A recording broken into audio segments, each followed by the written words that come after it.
evening, good night, wherever or whoever you may be. I am Alan Arante, and this is the Recluse podcast. Today's guest is Dee Bridgett. She is a health educator with the Department of Public Health in Los Angeles County. She earned a bachelor's degree in health education with a minor in human sexuality from San Francisco State University. She then went on to earn a master's in public health from Cal State University, Northridge. In this conversation, we discuss her early interests in human sexuality and how that led her to her degrees in public health. We talk about the current social climate and the ways she has faced racism in her own life. We talk about times that people have asked to touch her hair and what that means to her and what that feels like.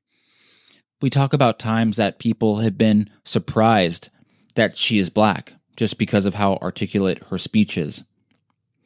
Towards the end, Dee suggests that this movement must sustain its energy if real change is to occur.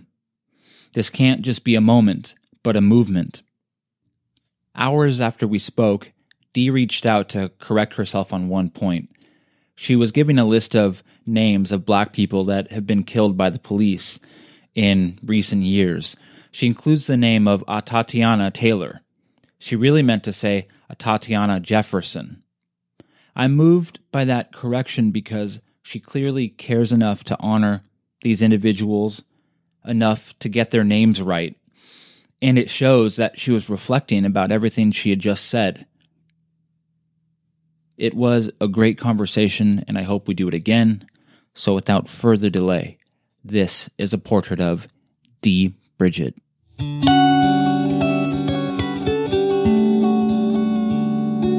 So I am Dee Bridgett. I am a health educator with the Department of Public Health for Los Angeles County. And I am almost 30 years old.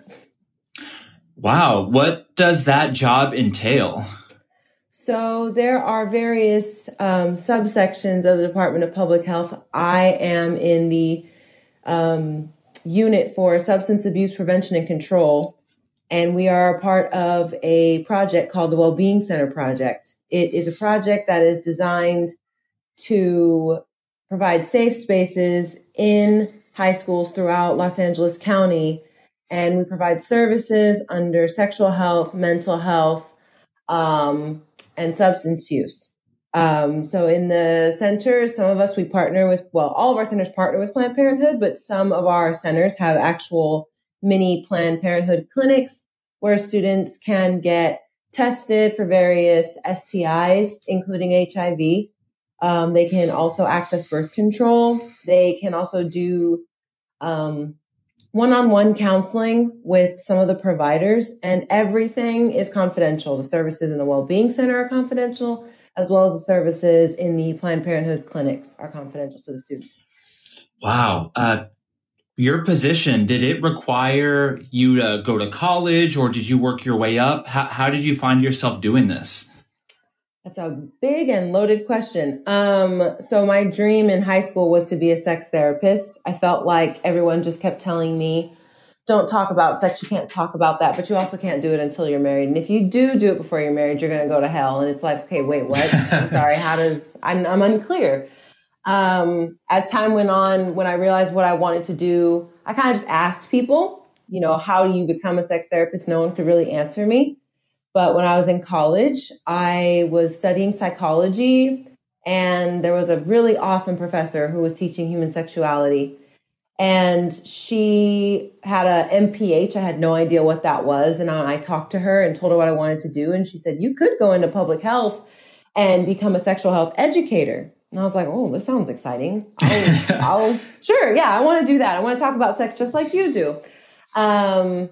Went to grad school, got my master's, started working in the HIV field, specifically with women of color who were living with HIV and AIDS. And then that job led me to this one. I will say, yes, you do have to have a bachelor's and master's degree for my position, as well as I'm a senior health educator. There are substance abuse health educators and reproductive health educators. Everyone on staff has a bachelor's and a master's.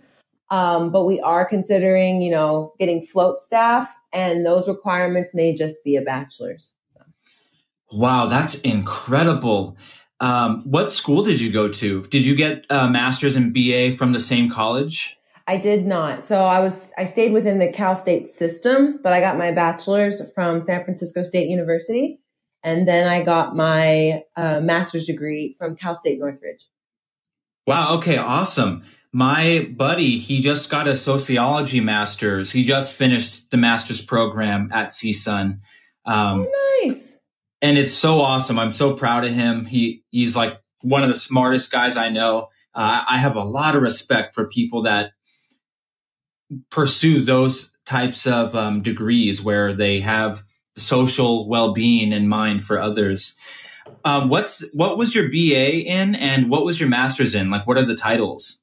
So I have a bachelor's of science in health education with a minor in human sexuality studies. And then I have my master's in public health. When did this passion start for you? When did you start to notice that you were interested in those fields? Pretty young, but I was in 6th grade and I was attending a Christian school. So it went from kindergarten to 8th grade. And around 6th grade, 5th grade actually, as adolescents, we're developing. Some girls, we're getting boobs, some others not so much. And we're kind of just like, well, what's happening here? And no one's really explaining. But of course, we know every your mom joke, and we know dirty jokes and things like that. So it wasn't really making any sense. There's this disconnect for me, at least. And in 6th grade, they were like, okay, we're going to talk about this now. We're going to talk about sex. And I'm like, oh my God, what is sex? Is this the thing that no one wants to talk about? Because I want to talk about it. That teacher managed to get around a whole semester of not talking about it. And I'm like, why does everyone keep holding this information from me? What is sex? Why is everybody like just get this look on their face when I say it?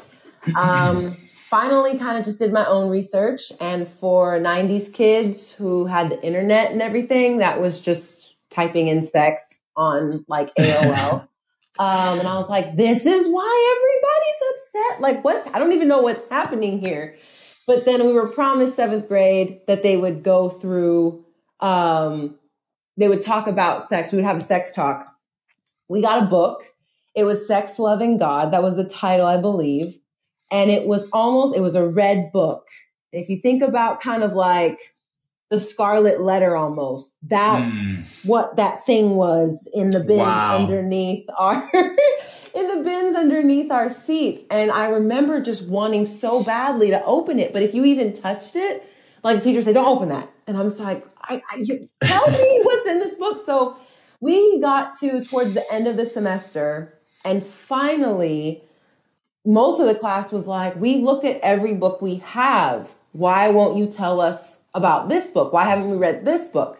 And the teacher says, honestly, there's really nothing I need to tell you about what's in that book other than you need to wait to have sex until you're married.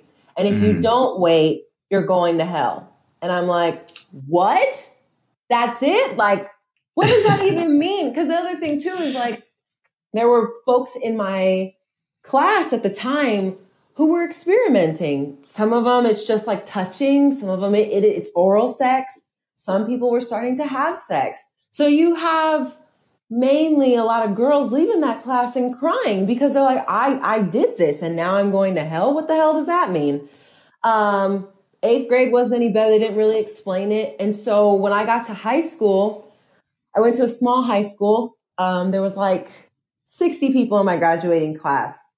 And from 9th grade to my senior year, there was always someone who had to leave because they were pregnant. And I was also at a Catholic school. So at a Catholic school, they won't let you walk pregnant. They would let the guy walk, of course, but the girl, she had to go to another school. And I just kept seeing like girls would have to leave in the middle of the school year or towards the end and find another school. And I'm like, what? Okay. So sex leads to people getting pregnant. That's one thing I've heard about it. Is there any way to stop this? And so my own research just kind of led me to like, oh, you need condoms or birth control. I'm like, okay, well, where can I get a condom? You can get them from a sex shop, but you can't go in there. You're not 18. You can get them from a drugstore, but once again, you can't get them. You're not 18.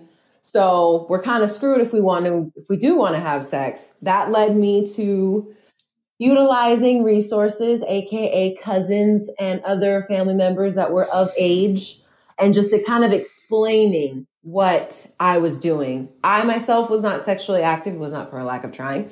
But I just wanted to help. I didn't want to keep seeing my friends have to leave because they were pregnant, knowing full well if they were at a public school, like they're going to walk regardless. They're going to be able to graduate regardless. At least within the school's not going to have a problem. So as time went on, I just kind of started to educate myself. I was the person at Barnes and Noble in the love, sex, and relationships section, because what I realized was like, there's sex, there's love, there's relationships, and sometimes relationships don't include sex. You're asexual. Sometimes your relationships are centered around sex, and maybe that's totally what your relationship's about, and like that being normal as long as there's a conversation being had about that. And all of that just kind of led me to wanting to have all these conversations with friends. So I was a person at homecoming and prom for sure. If anyone needed a condom, I had it. Wow. I could even tell you how to put it on if I needed to. I could also tell you where to go and get tested. But also understanding that like Oxnard's kind of a small town. And so you can go somewhere and someone may know you, and that would deter a lot of people from going. I then ended up becoming the person that people would tell their symptoms to. And I am in that moment, I'm like, okay, well, I'm here to help a friend. But it's also like, I don't know if what you're experiencing is a yeast infection or if it is gonorrhea. Like, you do need to go and get checked. But the love of all of that, the love of sexual health and sexuality and teaching that kind of started when I was in high school, just because I went rogue.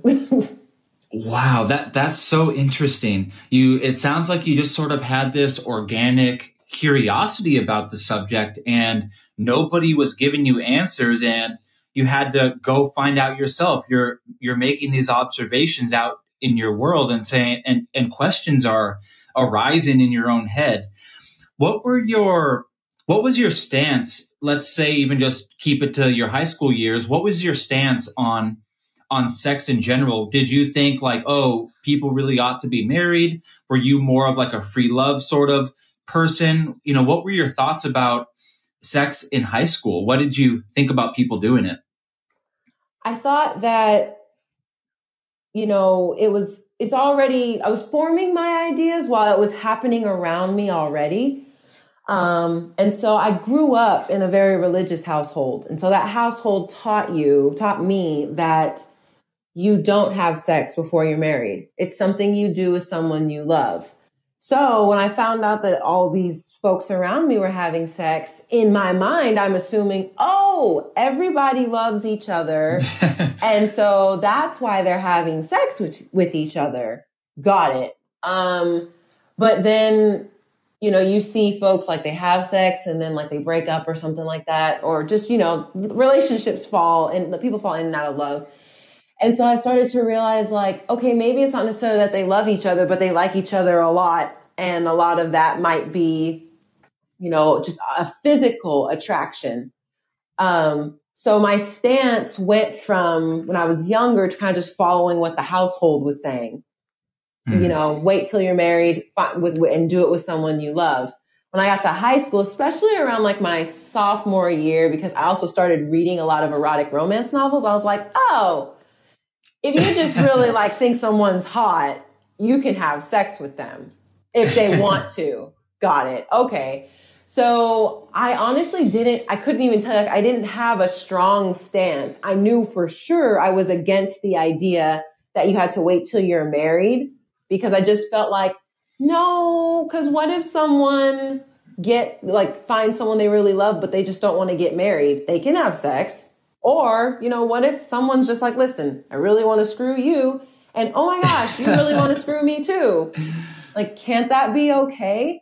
So I knew what I didn't agree with, but I also couldn't form like what my stance was at the time. But in college, it became clearer that, my stance is the same as then as it is now. I fully support folks who decide that they want to go out and have sex, the kinkiest sex or the most vanilla sex. As long as there is consent, there's communication, and the two of you have like your set boundaries and no one's crossing them. No one's harming anyone underage, any animals. I really just go and do whatever you'd like. Truly, that's where I'm at now. So during your college years, did you get to confirm some of these ideas you had? So you were just saying how you knew what you disagreed with, and you were sort of starting to venture in your mind far enough to say, well, if someone, thinks you're hot, you think they're hot, it's okay to have sex. And I'm not asking this next question for details. I'm just curious about how so I don't, I'm not like a creep. But did you get to confirm those ideas in college? And what I mean by that is, did you get to have these experiences you were imagining? And how did it develop at the end of your college experience in terms of sex? That's a good question. So in terms of experiences, I did have my own personal experiences. Were some of those like sexual experiences? Yes. Were some of those like working in organizations where we're advocating for sexual health? Yes. I actually had a very good, awesome experience of being a peer advocate for a sexual health organization on campus called PEACH. So Peer Educators Advocating Campus Health. It was run by an awesome woman, Ingrid Ochoa, who was really great about educating all her peers, especially because this program can last over 2 years, depending on when you start. And you can move up to being her intern and things like that. So she really wanted you to understand the ideas that were behind her the advocacy that we were doing. In our work that we did, we put a big emphasis on communicating with sexual partners, asking for consent. We even talked about condom negotiation because we understood that sometimes it's not always easy to just say or to assume that someone's going to be thinking that safe sex is the same as what you believe it is. For some people, safe sex is just telling you, hey, I'm clean. For others, it is showing receipts, showing last time you got tested, what the results were, and exchanging those results to make a better informed decision about the sexual experience between the two of you. Those kind of transferred over into my life, in my personal life, because I realized wow. There is such a thing as like condom negotiation. I could have said, hey, no, I won't do that. Or, oh, there are these other birth control methods other than the pill. Because even in high school, when I was doing my own research, all I had really heard about was the pill. So I kind of just thought that was it. But then I'm learning oh my gosh, there's Implanon, there's an implant, there's an IUD, there's a shot, all this stuff, and how long they last. I was learning about various terms that are used in the LGBTQ plus community. I learned what intersex was. I learned what non-binary meant. I learned what asexual was. And then also at the same time, I'm realizing, oh my gosh, I think I identify one of these letters, and I recognize during that time, oh, I'm bisexual. Okay.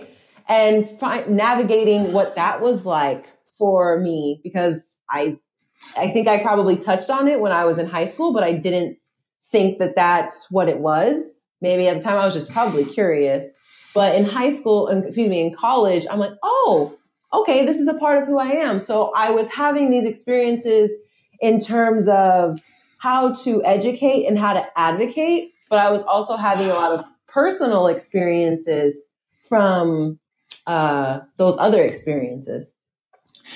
Wow. So in the course of high school, you found out that you were bisexual. Kind of. I recognized that there was a curiosity. When I look back, it was definitely a curiosity, but I was not in any way ready to discuss that or talk about it, because I had friends around me who were bisexual. I had friends around me who were lesbian, and fully 100% supported them. If you like it, I love it. But I just didn't even know how to broach that. I knew there was a curiosity there, but I didn't even know like how to deal with it. And I also was just like super nervous and scared because I have family members, or I had folks in my household who were very vocal about how they viewed same-sex relationships. You could be curious, but that's probably all you were. It wasn't really anything serious. So yeah, so what you just said, you've folks in your family have been vocal about what they think about same-sex marriage and stuff. Did you hear, for lack of better terms, negative feelings towards those groups when you were younger? And did your ears sort of perk up? And did you think to yourself, to your younger self, did you think like, I don't know if I agree with that? Yes. So the views weren't necessarily hard. Like some folks in my family were very loud about expressing their views around the LGBT community and the rights that they should have. And it was very much in the negative. But in my immediate household, it was just something that wasn't really talked about. So you're not really able to form an opinion unless you're sitting down with that person and they're watching something and maybe a gay couple shows up or something like that. Or you tell them something that happened at school, a story that you learned, an article that you read, and then you can gauge the reaction. And that happened to me. One time I had two friends over, and they were a couple, but my parents didn't know that. I did.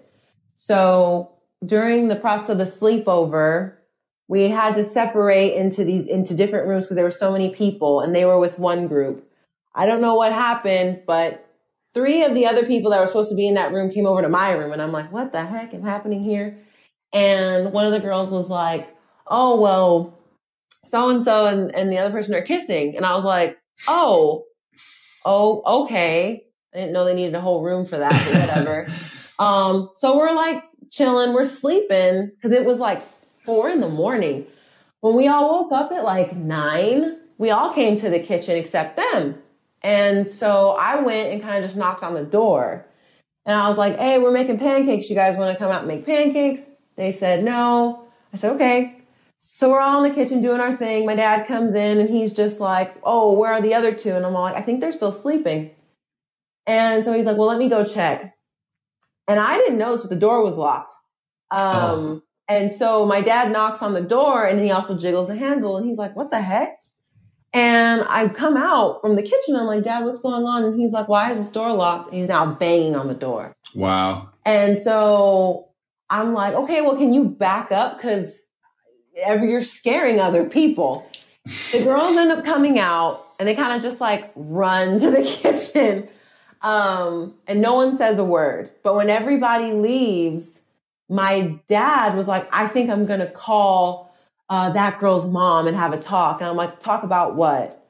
And he says that she's gay. And I'm all like, why do you need to have that conversation? And he's like, well, she needs to know, this isn't any of your business. And I was like, it's none of your business either.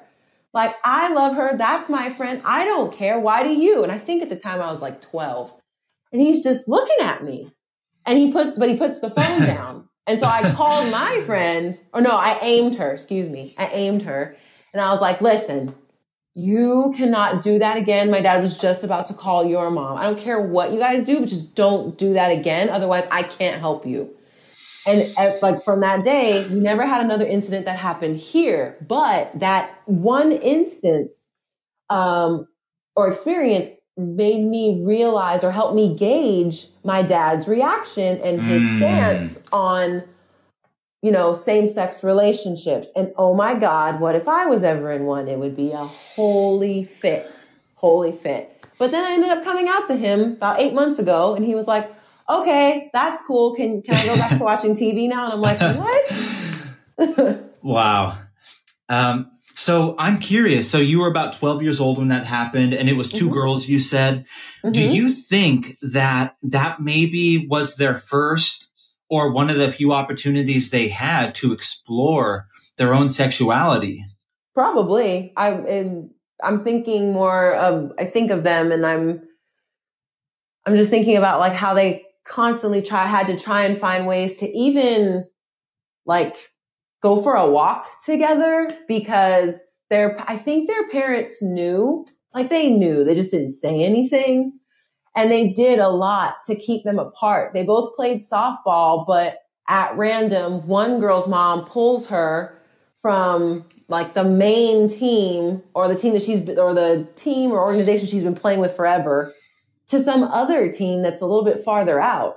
And it made no sense to me, but at the same time, I'm like, okay, maybe it's a softball thing. I don't know. But yeah, I think it was one of the few opportunities they had to just be with each other. Yeah. Wow. And they were around your age, 12 years old. And feelings like that, I know 12 is young, but I know that people have feelings at that age, crush or even sexual feelings. Sure. So that's really interesting to me that would happen at was it an all girls sleepover? It was. I was never allowed to have even a boy step foot on the property. So it was an all girls sleepover. So you're talking about a few minutes ago, you're talking about your education and how that has informed your life. And you were sort of, you were developing in college to some degree, like we all do in college. And you were saying how your education informed a lot of that development. What are the harms? And I know that's probably a loaded question, but what are the harms for people who don't have the education that you had and they're sort of having to navigate this sexual life and development? What happens to the people that don't have this education? That is a great question. I think the harm becomes when those folks who don't have that education or don't have that just knowledge about sex and sexuality and healthy, because sex and sexuality also includes healthy relationships. We learned a lot about healthy relationships. We talked a lot about what a healthy relationship looks like and what it consists of.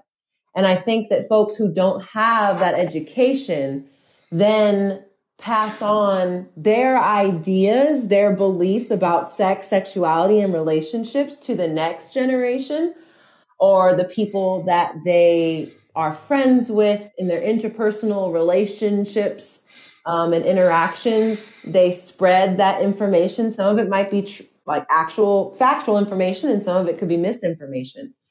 But they spread that misinformation and they believe it's fact. They believe it's true, and it trickles. It has a trickle down effect. And so what I'm seeing in the schools is the same thing I was seeing when I was 16 and in high school at an all Catholic high school. These students who are coming in and, we offer them this safe space to talk about what's going on in their lives. And there are some students who they've got this thing and they feel us out, which is normal. That's great. Like they're feeling us out to see if they can trust us.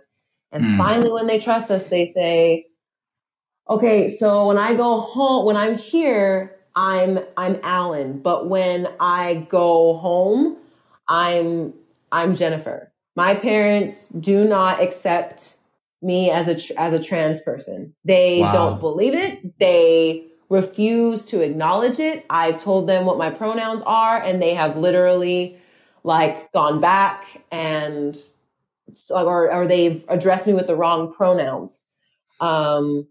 We've had students who have come in and they are like, I'm gay. I know I'm gay. But if my dad finds out I'm gay, I'm dead. And some of this, it's not just the educational piece, but then it's also cultural beliefs that also trickle down. But either way, all this stuff can come to a head and be very harmful. It could have folks like me hold that part of ourselves back, or at least share it with very few people. We won't share it with everyone, specifically family, because we are afraid of the reaction. Either that's because we know what it's going to be and it's going to be bad, or it's because we don't know. We have no idea what's going to happen when we say something.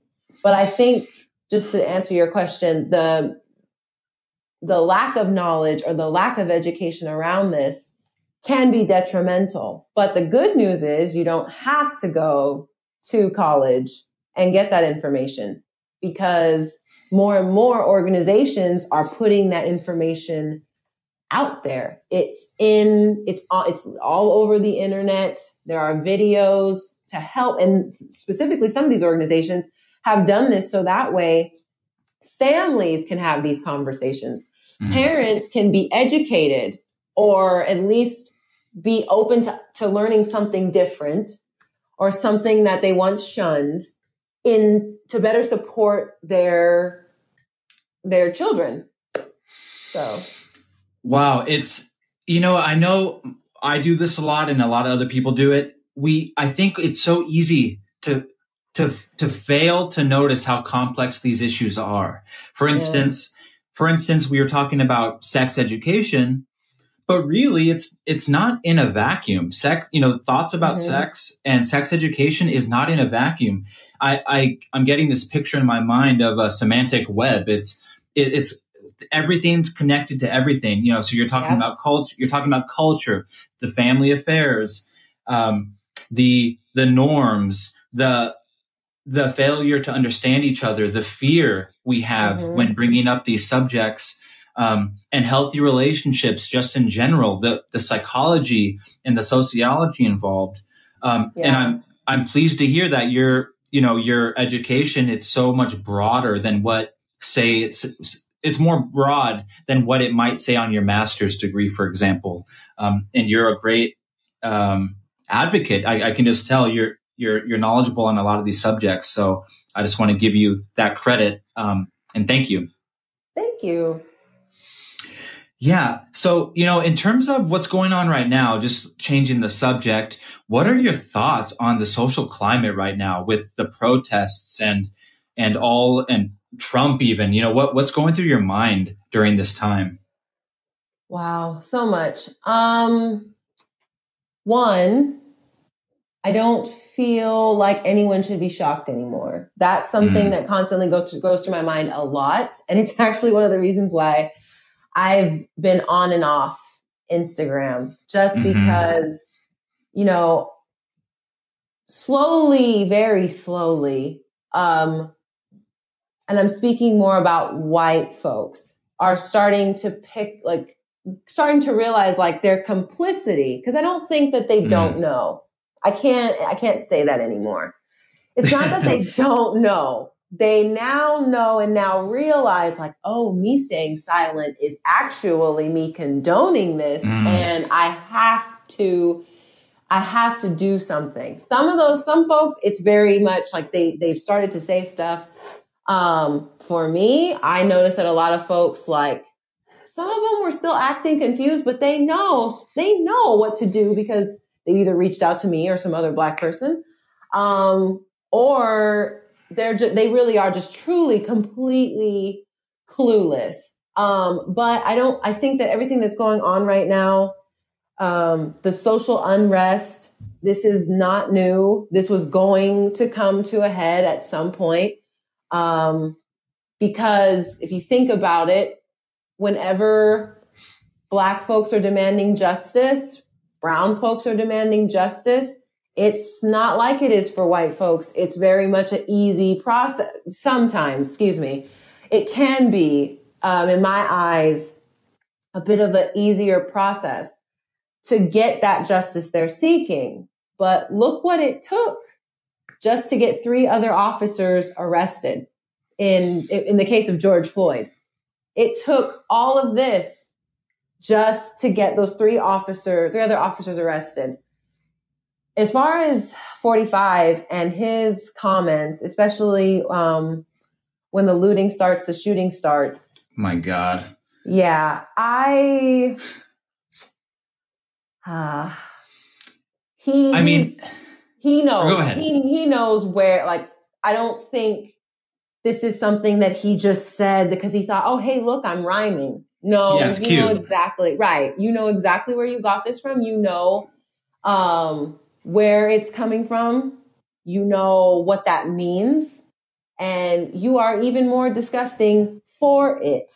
And so another thing that I've noticed, because I have family members who voted for Trump, and they've always, much like many of his supporters, they try and defend. They will defend him. It's cult like. So I was waiting to see who was going to go for it, because I was going to go for it.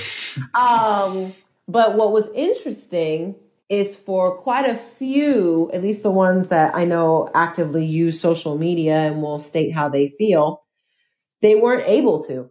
They just couldn't, because some of them knew very well where that came from and knew that man really screwed up, as if he already hasn't.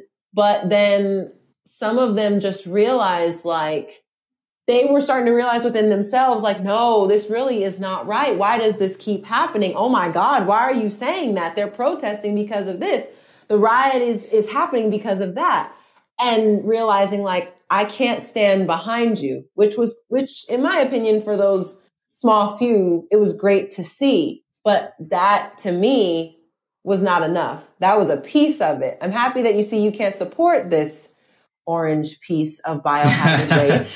But there still has to be more, but nobody was really going deeper below the surface. Everybody was keeping it real surface level, in my opinion. And I think that's another reason why we are at where we're at.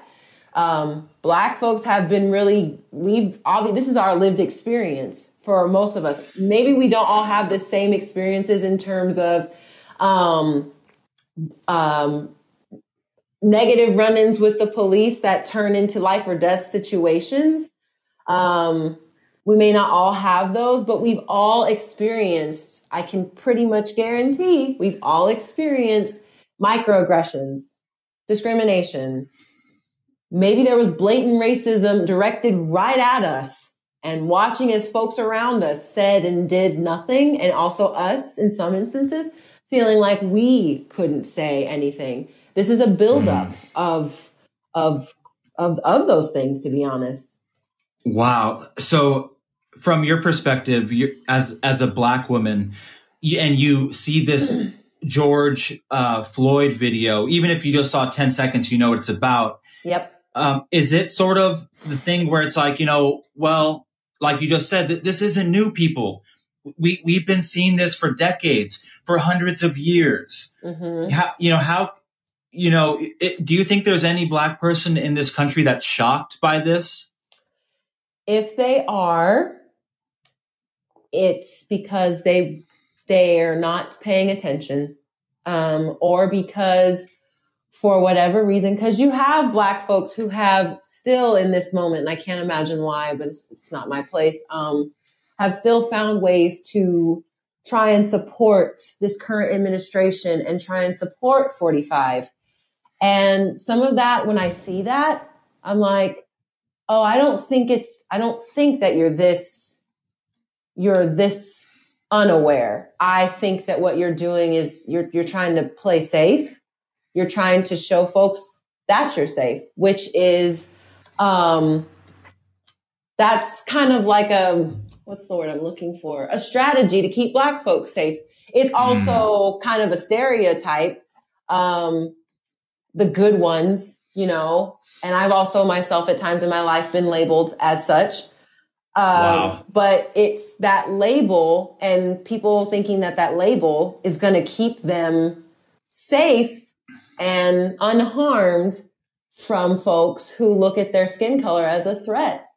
So I think it could be a combination of those two things. Some people who are just like, nope, I'm not paying attention. I don't want to pay attention. I can't pay attention. I can't deal with this. And then there are some folks who I would like to believe are trying to keep their good guy status and are agreeing with folks who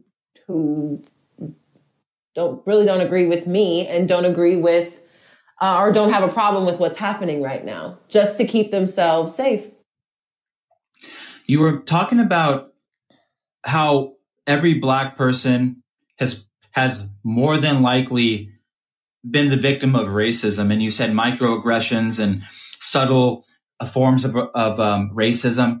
What are some of those subtle forms of racism that you've experienced that somebody who isn't Black can't really understand or hasn't experienced themselves? Oh, that's great. I was called an Oreo for a good majority of my life. That term is derogatory. What that means is I'm Black on the outside. Obviously, you can tell by my melanin. You can't see it, but in my pictures and stuff, I am Black on the outside, but I am white on the inside, based upon the fact that, maybe I don't listen to as much hip hop as someone else, or as much R&B. My favorite genre of music is indie rock. So I got a lot of crap for that. And then another thing is another reason why you can be an Oreo, and it's also a derogatory thing to say. I've had folks, when I worked as a customer service rep at a fast food restaurant, and so I'm working the drive-through, they can't see me. They can only hear me. They get to the window and they go, "Oh my God." I'm like, "What? I didn't expect you to be Black." I'm like, "Whoa, why?" Okay. The other way that some people would say it is, you speak so well. I've also heard from other folks, you talk white, which is basically what it's saying is Black folks are not articulate. They are not eloquent speakers, which is a lie. The only articulate and eloquent speakers are white folks. And look at you, how educated you must be to speak like that's some like compliment. Right, exactly. So it's like that's another thing. They're backhanded compliments. Yeah. And these people, are you hearing these things from white people or people of color? I've had Black folks who say, "You talk so white. Why do you talk like that?" I've had white folks who have said, "You don't sound Black." And I'm like, I really want to ask you how a Black person sounds, but I'm at work right now and I don't have the time. I got a busy drive-through, don't have the time. I think another thing that was interesting to me that happened when I started wearing my hair more natural, was I like to switch up my hairstyles. And so one day I was at work, I was working at a pharmacy at the time. I had these faux locks. They basically look like dreadlocks, but they're not real dreadlocks. And this white guy walks up, and he has actual dreadlocks. And he's like looking at me, and I'm just ringing his stuff up because we're busy. I turn around and he goes, "Oh, you have dreads?" And I said, "Yeah." I'm not going to explain to him that they're faux dreads and all that stuff. I'm like, "Yeah, I got dreads." And he goes, "Do you think that's professional for the workplace?" And I go, "I haven't heard any complaints from my manager." And he's right behind me. And so my manager goes, "There's nothing wrong with her hair." But it was interesting to me that him saying that, because, he's in a business. Keep in mind, he's got a button-down shirt, slacks on, and he has dreads. And I am working in the back of the pharmacy, and he looks at me and he goes, "Are you sure that's a good hair choice?" I'm like, "Well, if you can wear those ratty things to work, which you need to get redone, if you can wear those to your job, I know I can wear these beautiful ones here." But that's another thing too, like facing discrimination based upon your hair, and now having that policed to the point where California had to make a policy or a law that you could not discriminate against an African American person because of their hair choice, how they Right. chose to wear their hair. So those are some examples, but there are many, many, many. And when we're done with this, I can actually send you a link to something. Please, any resources. You're talking about hair. I've seen I don't know where I've seen this, maybe TV shows, maybe just online, where a white person will come, they think they're complimenting a black person or they're trying to be woke or something, and they'll come up and ask to touch a black person's hair or something. Like, what is that effectively saying? Yeah, what is that saying? Well, I will say this. I appreciate the folks that ask, because there are folks who have just gone by and touched my hair without ever asking. They have My God, it's so violating. Oh, very, very. But the thing is, when I was younger, I didn't know that I had like that voice to say that and say, I don't want you to touch my hair. But when I was a kid or even a teenager, I would have teachers and things like that. Just kind of like when I would straighten my hair, especially, they would come up and kind of just like not completely run their whole hand through it, but run their hands through the ends. Wow. Oh my gosh, your hair is so soft. It's so pretty. Da-da-da. I'm like, thank you. This is so awkward. But then when I got to college, that's when we were having more conversations about like, don't touch my hair. Don't ask me if you can touch my hair. So some people have different views on it. For me, do not come up and touch my hair without asking me. You might get hurt. But I appreciate folks who ask. What I don't appreciate, and this was an experience for me, sometimes people will ask and you say no, and then they get not necessarily combative, but they just get up in arms. They're just like, well, why? And I'm like, why do I have to have a reason for you to not touch me? It's a part of me. Don't touch me. But then I remember being in a situation where it was happening right in front of the pharmacy where I worked. And this lady started getting kind of loud. And so I just let her go on her way and just like be left alone. But that was a breaking point where I was like, I need to wear my hair up. I can't wear it down anymore or at least I can't wear it down when I'm in here. Or I need to wear it so that way it's in a ponytail and no one can like reach around me and touch my hair. And if they try and reach around me, obviously I can block you and stop that. But I just couldn't be on the floor and stalking stuff and have my hair down. But I appreciate the people who ask. You can ask. I personally don't have a problem if you want to ask, but don't just reach out and touch. Don't do what the Supreme said. Don't reach out and touch me. You need to ask.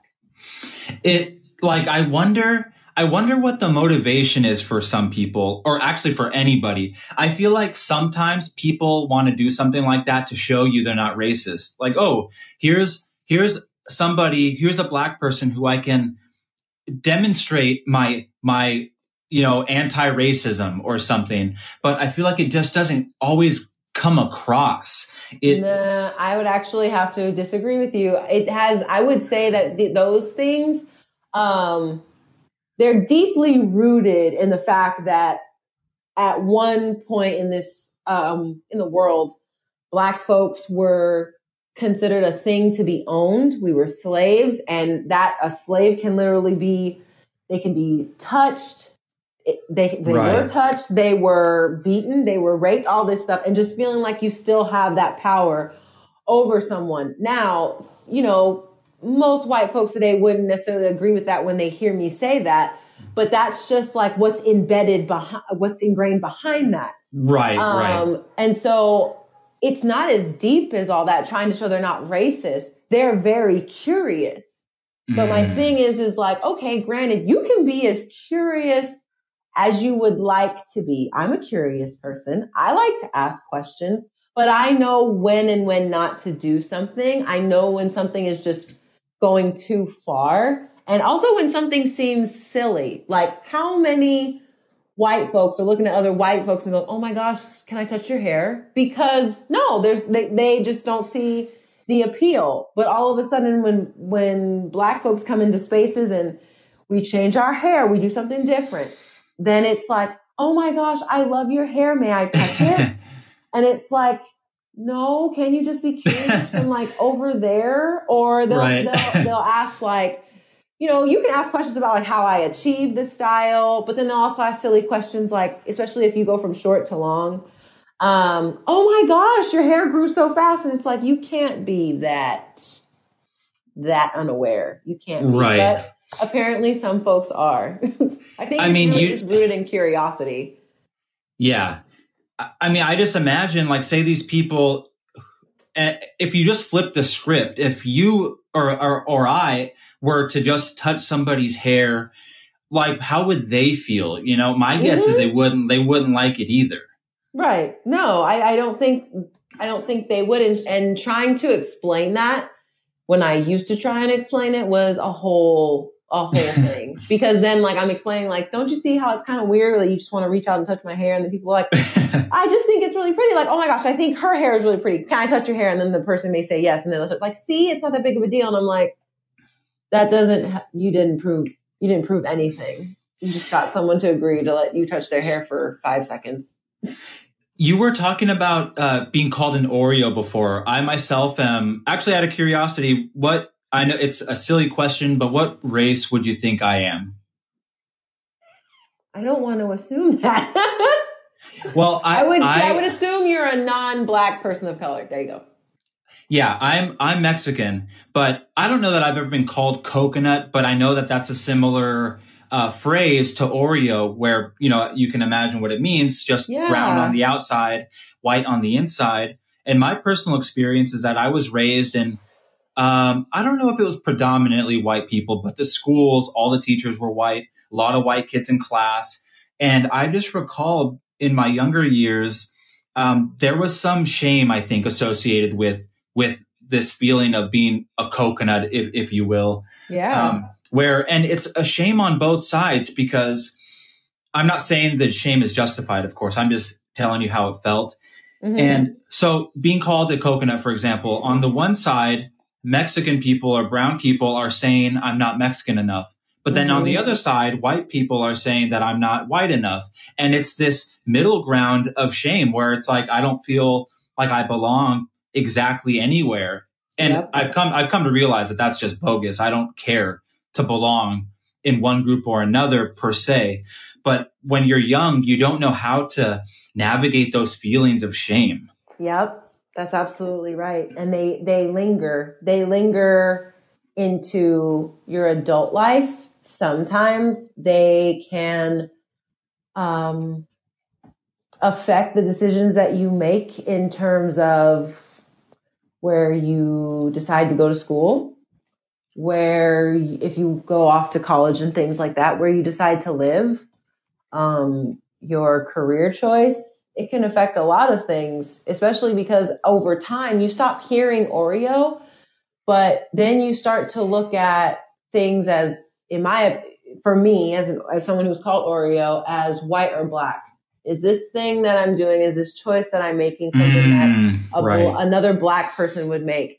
Is this music that I'm listening to? Is this show that I'm watching something that another Black person would watch? Or at least that's my experience.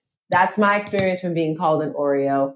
And then it also, like, because of that Oreo, that phrase being said to me,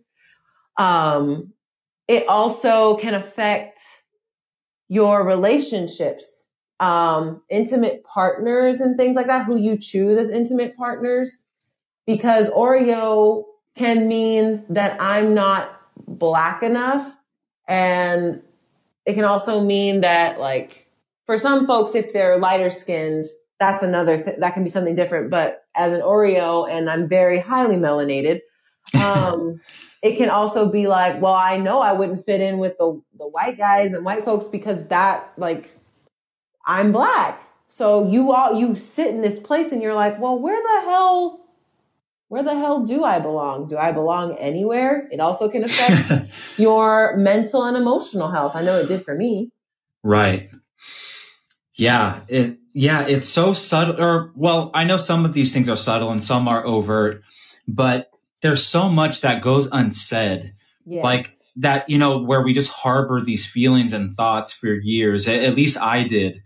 And only now in my young adulthood am I starting to really find ground and knowing what to cast aside, knowing what's not important to worry about. And I got to say, I'm just a Mexican guy. I don't know what it is, what it's like to be Black and what this movement means to a Black person that's going on right now. But I can say that I'm hopeful. So many people are getting involved. You look at the protests out there and you see a lot of white people out there. Mm-hmm. And I personally am feeling hopeful. I'm hoping the needle can be pushed in the right direction. How are you feeling? Are you hoping for the best? What's your mindset for this movement going on right now? So I am also myself. I'm a pessimistic person by nature, but I always hold a little bit of hope. These protests definitely look different than when Trayvon Martin was murdered. Back then, it was predominantly, like, I believe a news anchor said this the other day, that protest when he went to that one was 90% Black. And, the protests that are happening right now are it's a very mixed crowd. And that's an awesome, awesome thing. But I'm hesitant to get super excited about that because I'm trying very hard to see if this is, and only time will really tell, but I'm looking to see if this is about a moment or the movement itself. Because we can get momentum and then we lose it. And we can get that momentum and then lose it right before we're going to vote. So I've been very vocal with folks, especially when there was Blackout Tuesday. I told people, you can black out your screen all you want, but what are you doing behind the blackout screen? There's places that are voting right now. Iowa showed up. They removed Representative King, who was apparently from his colleagues and folks in the state was insanely racist.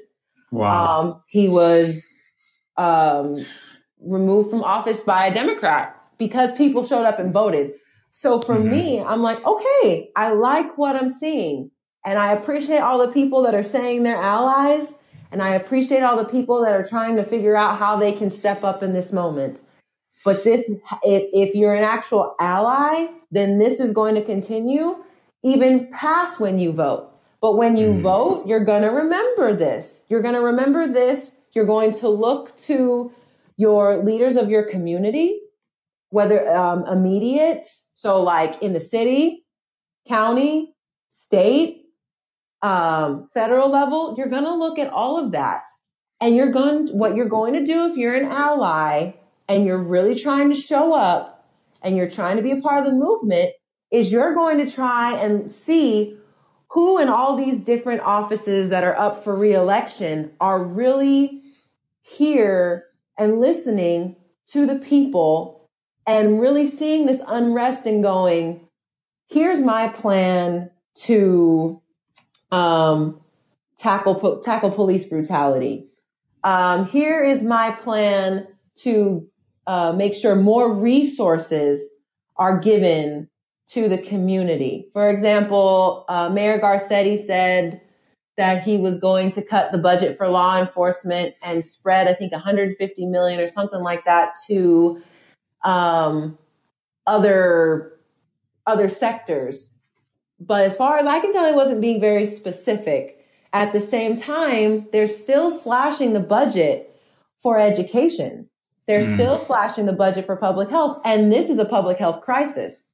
So while they're going to slash the law enforcement budget and put into other things, it can only go so far if you're still slashing money from other areas that are of the most importance. So I just want all those same people, all the people that are at the protest, I want all the same people that are saying that they're allies to show up in November and the various dates when they'll be voting within their states and their cities and vote accordingly.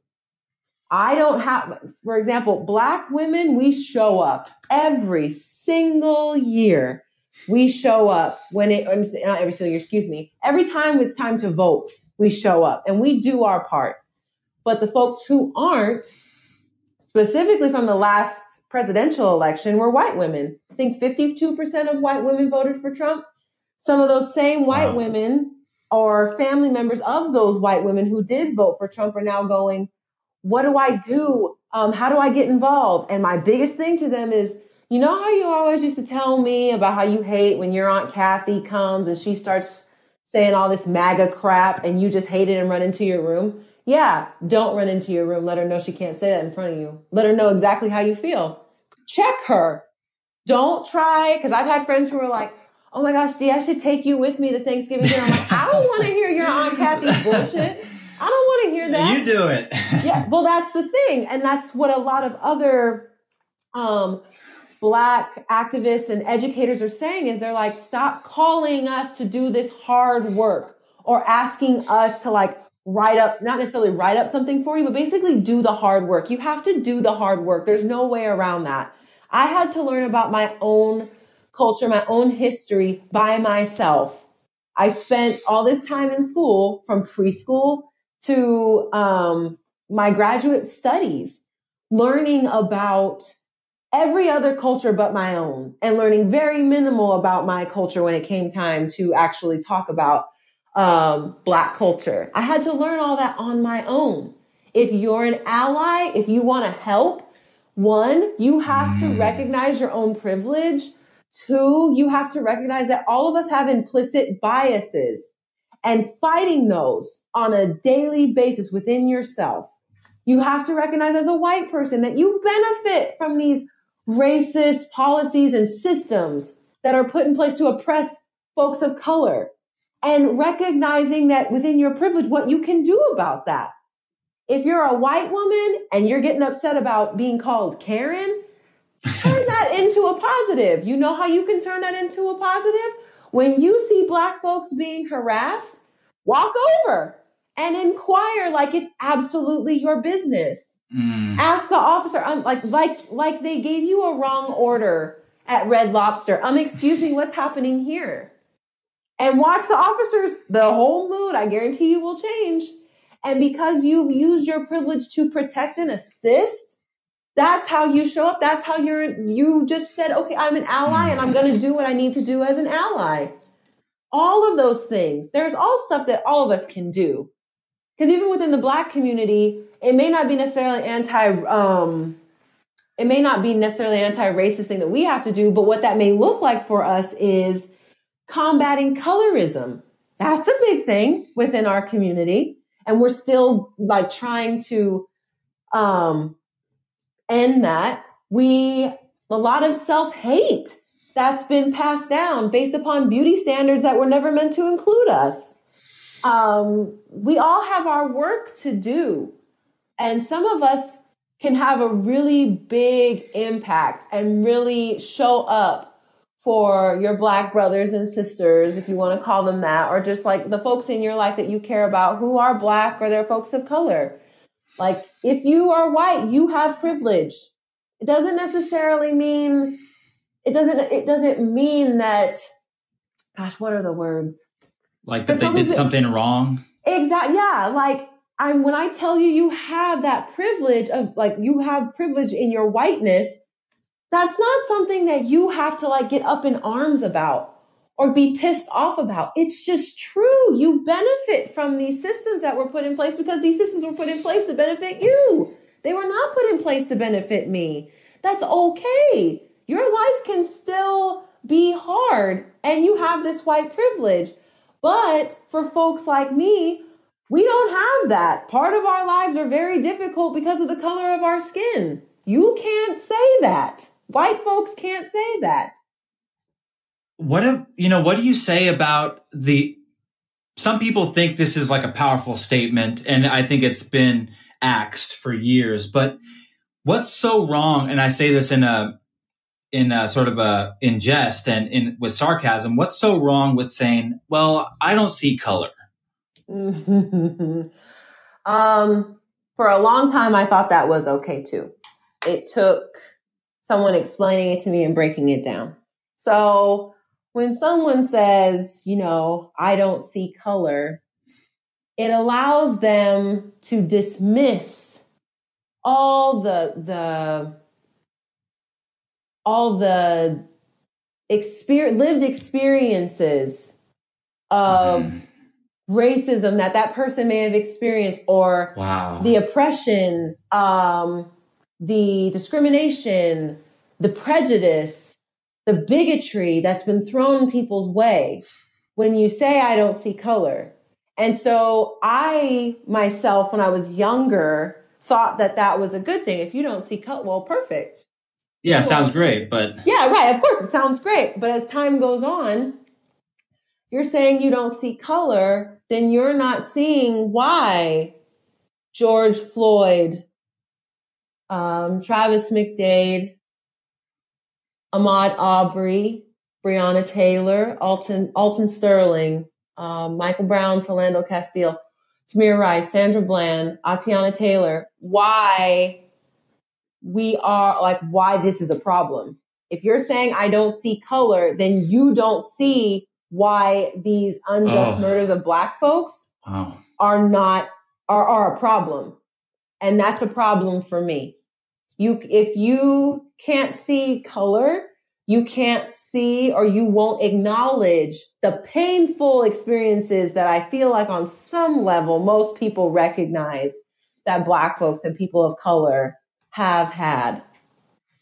And so you do that to make yourself feel better in a way. So it almost is a way for you to get out of having those difficult conversations, because within having those difficult conversations, you're going to have to recognize your history and how it is, for white folks, it is covered in other people's blood, to be very frank and honest. Oh, wow. I'm so happy we talked. I think that we should talk again sometime. You sound like the kind of person I can just sort of, I'm interested in a lot of topics, and you kind of seem like that too. I could just pick from a hat and we could probably talk about it. Yeah. I'll ask you just one more question for now. Thank you for your time and your mind. You can answer this any way you like. Okay. Dee Bridgett, who are you? I am a Black bisexual woman. I am a sexual health educator and advocate. And I am an angry Black woman in America.